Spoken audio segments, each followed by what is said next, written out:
این همون حالتی است که علی صالح بزرگی نوکر دستش برش شد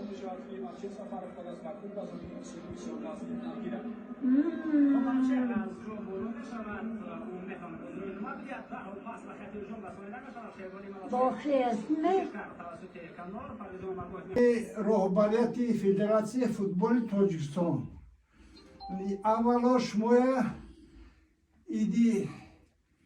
زنو کدی تبریک دویمش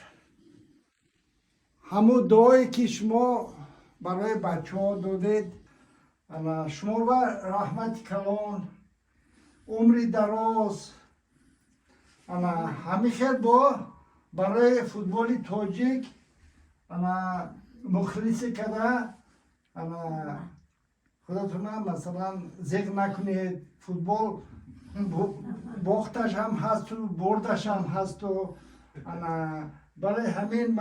ما دست خواهی نامدیم از نومی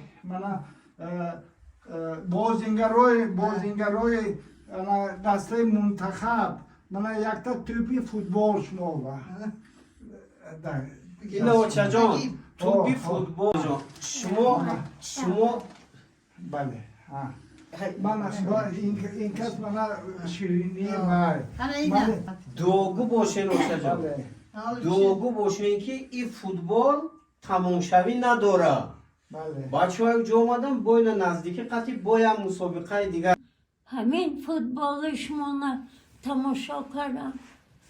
خلاصه آمدم که بچم هم یا من داشته است تماشاگری ساز گفته از نام خودم و از نام بچم از سری بازی هاتان تا آخرش دیده شدم آینده باز شما به موفقیت آینده بازی هاتانه میبوریتان من ما میبینیم بللشکی میکنیم برای وطن ما برای خلق ما خدمت کردن آزاد شما هم از خانه برایتان سوالت کتی برایتان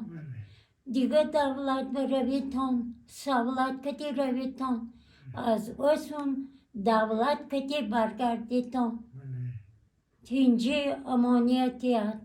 پرزیدنت مایم الهی تنی جانشان صاف کند راهبریشان پرزار کنند الهیم تاجیکستان نامدار کنند پرزار کنند الهیم و بیرقی تاجیکستان بلند برداشته شود سلامت باشید چجان سلامت